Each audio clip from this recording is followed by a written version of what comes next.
Ob bei Ikea oder im Schwedenurlaub. Köttbullar sind weltberühmt. Aber was steckt hinter diesen kleinen Fleischbällchen? Wer hat sie erfunden? Und wie wird das Originalrezept zubereitet?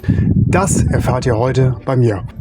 Und wenn ihr wissen wollt, wie das Rezept funktioniert und umgesetzt wird und dann auch einen Eindruck davon gewinnen wollt, wie denn ein Original-Köttbullar schmeckt, dann bleibt dran. Vielleicht noch etwas in eigener Sache. Über 90% meiner Zuschauer haben den Kanal noch nicht abonniert und da würde ich mich mega freuen, wenn ihr auf Abonnieren klicken und die Glocke klingeln würdet. Nur das wird den Algorithmus von YouTube das Signal geben, dass ihr das Video cool findet und Bock habt, mehr von dem Content zu bekommen. Und jetzt steigen wir ein. Köttbullar heißt auf Schwedisch ganz einfach Fleischbällchen. Und die These, wie dieses Fleischbällchen nach Schweden kam, ist eine ganz interessante. Und zwar ist die bekannteste Überlieferung, dass König Karl VIII. Anfang des 18. Jahrhunderts diese Fleischbällchen aus dem Osmanischen Reich mitgebracht hat. Er war nämlich damals im Exil in Bender, das ist das heutige Moldawien, und dort lernte er Gerichte wie Köfte kennen. Und dieses Gericht wie Köfte brachte er dann mit nach Schweden. In Schweden wurde dieses Gericht dann etwas angepasst. Es kamen mildere Gewürze hinzu, es wurde eine Rahmsoße hinzu entwickelt, in Anführungsstrichen. Und so ist dann das Köttbullar entstanden. Ab dem 19. Jahrhundert ist Köttbullar hier in Schweden jetzt eine typische Hausmannskost. Und man findet sie in vielen Kochbüchern, zum Beispiel in dem schwedischen Kochbuch von 1755, Kasia Bak. Das heutige Ikea-Rezept, muss man ehrlicherweise sagen, ist eher ein Fast-Food-Rezept. Das hat mit dem Original wahrscheinlich nicht mehr ganz so viel zu tun. Deshalb zeige ich euch heute, wie das Originalrezept funktioniert. Deftig, rustikal und ehrlich. Deshalb gehen wir jetzt in die Küche des Campers und werden das Original-Köttbullar-Rezept zubereiten. Also, kommt mit! So, kommen wir zu den Zutaten des originellen oder Original-Köttbullar. Das wäre einmal 500 Gramm Rindfleisch und Schweinefleisch gehackt, gemischt. Ich habe heute wieder ein 800 Gramm Paket mit aus Deutschland gebracht. Wir sind, wie gesagt, in Schweden, gerade im Urlaub und weil ich glaube, ich hier mal so schnell was finde. Und deshalb muss das weg. Ist auch jetzt nicht direkt vom Metzger, ist vom Aldi, also ist auch okay, ne? Ich denke, zum Ausprobieren reicht's. Dann haben wir eine kleine Zwiebel. Ich nehme eine etwas größere Zwiebel, denn wir haben ja auch ein bisschen mehr Hack. Dann kommt da ein Ei dazu. Ich habe 2 kleine genommen, die werden wir gleich hier reinmachen. Dann brauchen wir noch 50 Milliliter Milch und 30 Gramm Semmelbrösel. Etwas Sahne, 2 Esslöffel Butter, Rinderbrühe. Und die modernen tun noch ein bisschen Sojasauce rein, wir machen es nicht. Und dann brauchen wir sicherlich noch was zum Würzen, wie Piment und Muskatnuss. Und für die Mehlschwitze natürlich, ich schiebe es mal ein Stück zur Seite, auch nochmal 2 Esslöffel Mehl. Auch da werden wir ein bisschen mehr machen. Und jetzt werden wir erstmal die Fleischbällchen vorbereiten. So, dafür schälen wir jetzt die Zwiebeln und hacken sie in schöne kleine Stücke. Nicht zu groß, schön fein hacken, damit die sich nachher in die kleinen gehacktes Bällchen noch gut verteilt und die gehacktes Bällchen nicht alle durch die Zwiebel wieder auseinanderfallen. Ist ja nicht so, dass das mir nicht schon mal passiert ist, deshalb machen wir das mal und gucken mal, wie es aussieht. Also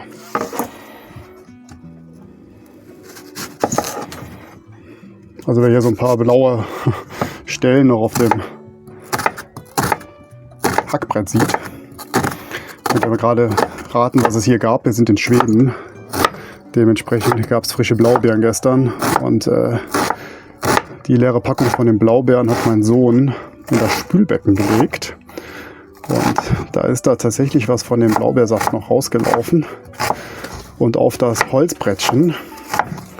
Und das kriegst du ja beim Verrecken nicht mehr sauber.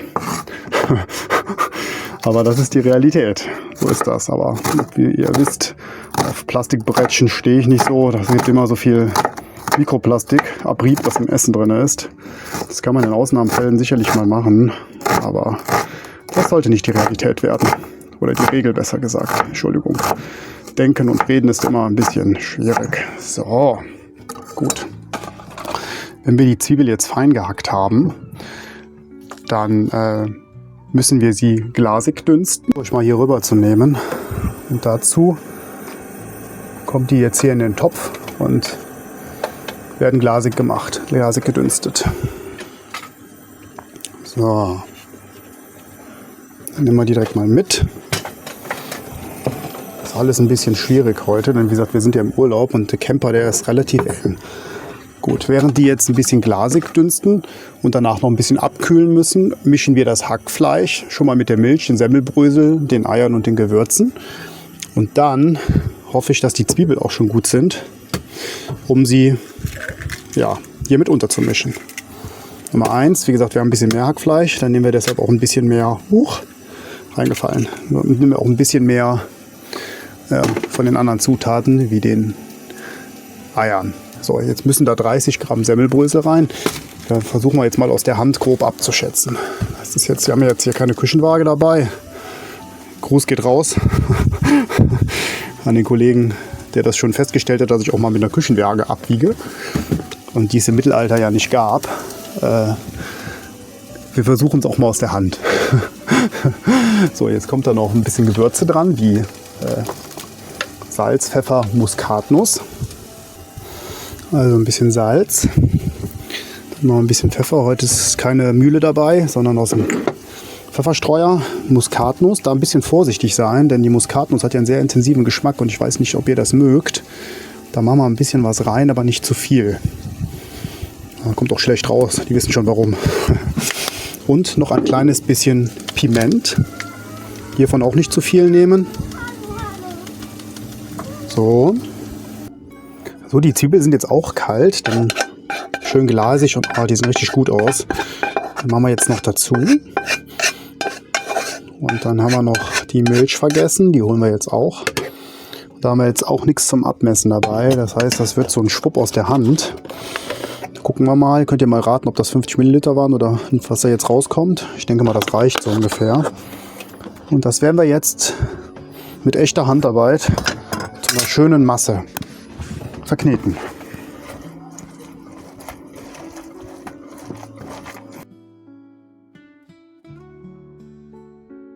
Vielleicht interessant ist, dass jeder Schwede fast hier, das ist ja wirklich ein Nationalgericht hier in Schweden. Und jeder Schwede hier, der hier lebt, hat fast sein eigenes Familiengericht, was Köttbullar angeht. Also ich könnte mir gut vorstellen, dass ihr auch noch euer eigenes Gericht vielleicht habt, wie man Köttbullar herstellt. Wenn ihr das habt und vielleicht auch noch mal so eine typische Variation davon kennt, die in Schweden so gekocht wird, dann schreibt das doch mal in die Kommentare. Das würde mich echt interessieren, weil die würde ich gerne dann auch noch mal nachkochen. Das wird sich auf jeden Fall, wäre das sehr spannend zu wissen. So, das ist jetzt verknetet und das lassen wir jetzt vielleicht 1, 2, 3 Minuten ruhen. Da sind nämlich das Paniermehl drin. Dann hat das Zeit, ein bisschen zu quellen und die Feuchtigkeit aufzunehmen. Und dann formen wir aus dem Teig Hackbällchen in der Größe von 2 bis 3 Zentimetern und werden die in Butter oder Butterschmalz bei mittlerer Hitze rundum goldbraun anbraten. Dann formen wir mal kleine Hackfleischbällchen. Ich bin mal gespannt, wie gut das funktioniert. Das habe ich nämlich auch noch nicht ausprobiert. Also wir nehmen uns das Hackfleisch und machen eine kleine Kuller draus.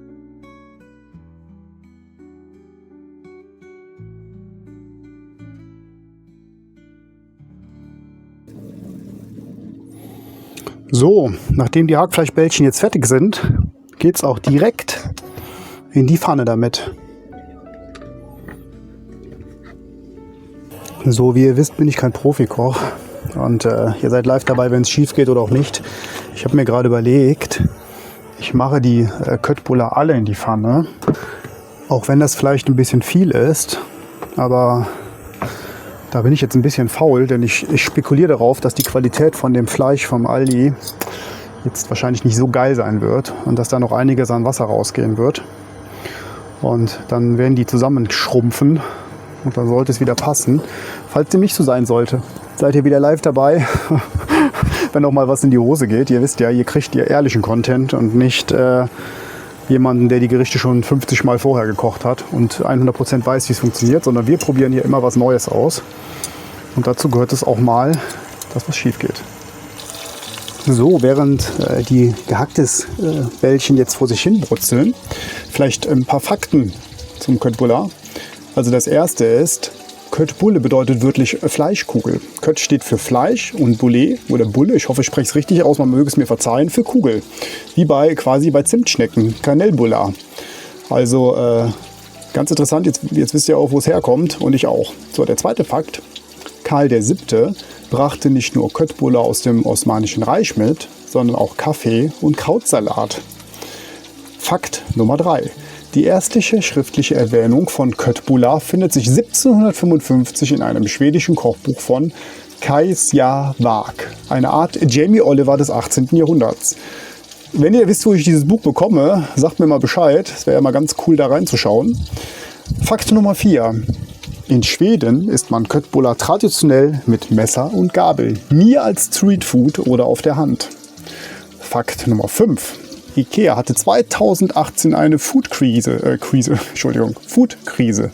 Wegen eines Skandals um Pferdefleisch musste das Köttbullar-Rezept überarbeitet werden. Heute ist es transparenter denn je. Wer das letzte Video gesehen hat, der weiß, dass der Camper gerade etwas schief steht. Und deshalb muss ich an und dann auch mal den Topf drehen, damit das Fett in die andere Richtung läuft und nicht nur die eine Seite der Bällchen im Fett sind. Also langsam kommt die erste Bräune durch. Also ich schätze mal, das Braten wird bestimmt 10 Minuten insgesamt dauern. Also macht euch da keinen Stress. Plant es ein. Wir werden jetzt heute die Köttbullar mit Preiselbeeren essen. Manche mögen es auch mit Kartoffelpüree sehr gerne. Preiselbeeren gehören meiner Meinung nach immer dazu. Und ich glaube, wir haben es auch eben gehört. Ohne Preiselbeeren kein Köttbullar. Und dann könnte ich mir vorstellen, für die Kinder, dass die das auch gerne mit Nudeln essen. Also da muss man dann auch mal 12 Grad sein lassen. Und es so machen, dass auch die Kinder zufrieden sind. Das ist ja immer das Allerwichtigste. Ja, so wie die das mögen, so sollte man es machen. Und wenn es heißt, ein bisschen abwandeln. Zwiebeln sind da ja immer so eine Sache. Also. So, ich denke mal, wir werden sie jetzt mal das erste Mal wenden. Müssen sie ja irgendwie von allen Seiten braun machen.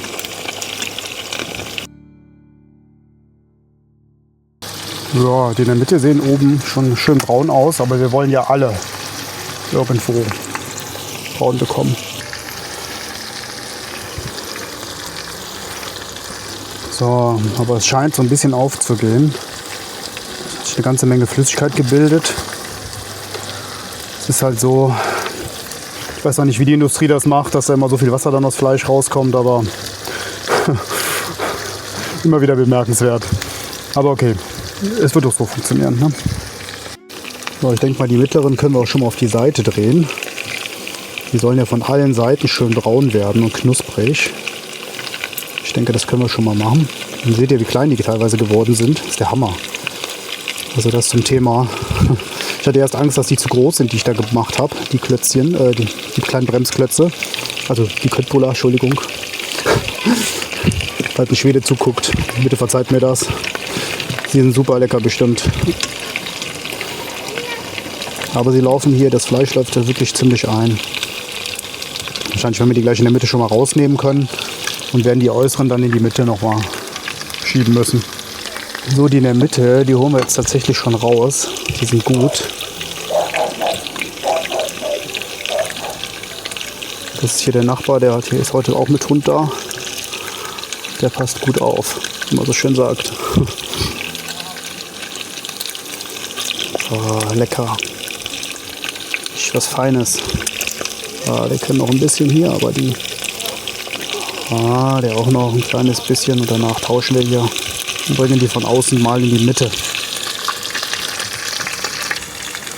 So, die in der Mitte sind jetzt auch gut. Achtet darauf, dass die auf jeden Fall durch sind. Ich weiß nicht, wer das letzte Video gesehen hat von mir zu dem Original Hamburger.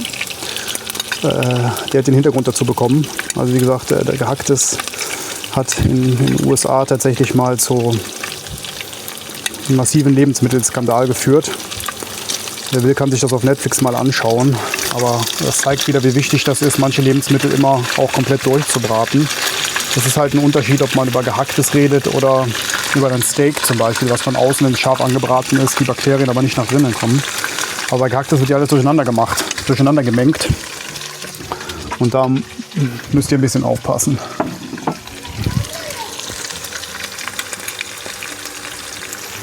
Dann nehmen wir jetzt die goldbraunen von der Mitte mal nach außen und bringen die noch nicht ganz so viel braun gewordenen ein bisschen in die Mitte zusammen. So. So, die gehacktes Bällchen sind jetzt gut, beziehungsweise die Köttbullar. Die holen wir jetzt raus. So. Wenn die draußen sind, da ist relativ viel Fett rausgekommen. Und zwar habe ich auch noch ein bisschen was zum Anbraten reingemacht. Also ich denke, ich werde jetzt nicht nochmal 30 Gramm Butter extra da reinmachen. Da scheint so viel drin zu sein. Das wird sicherlich für die Mehlschwitze reichen. Das lassen wir jetzt einfach mal so. Wir probieren das aus, wie das dann funktioniert. Und notfalls müssen wir noch mal ein bisschen nachsteuern. So, wir machen jetzt die Mehlschwitze. Das heißt, in das Fett kommt das Mehl rein. Wird dort eingerührt. Ich habe jetzt kein Schneebesen dabei, glaube ich. Das wird aber auch hoffentlich so ohne Klumpen funktionieren. Gerade wenn jetzt am Anfang das Mehl da vernünftig reingerührt wird. Hier noch ein bisschen klumpig, aber das kriegen wir hin. So.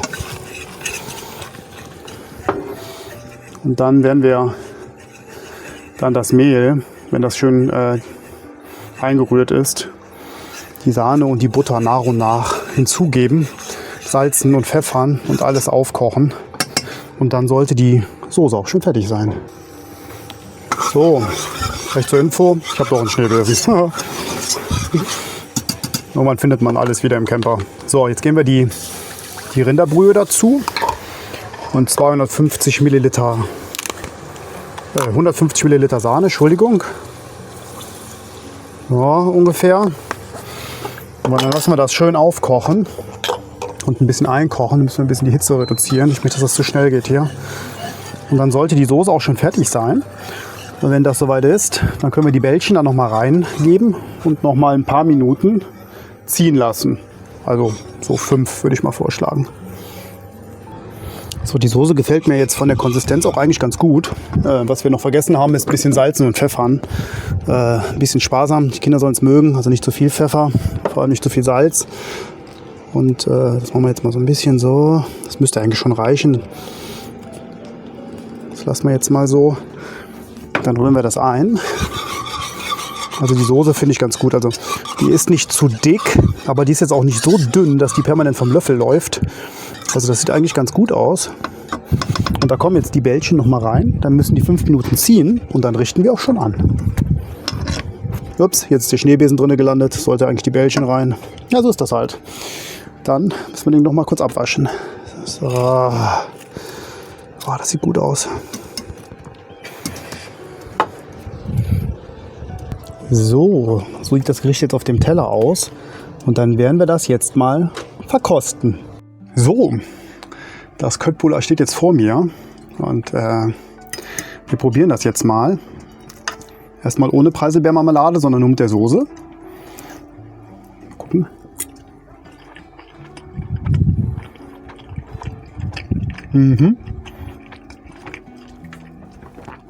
Sehr lecker geworden. Jetzt nehmen wir uns mal ein bisschen mit Preiselbeermarmelade, weil das ist ja hier Kult.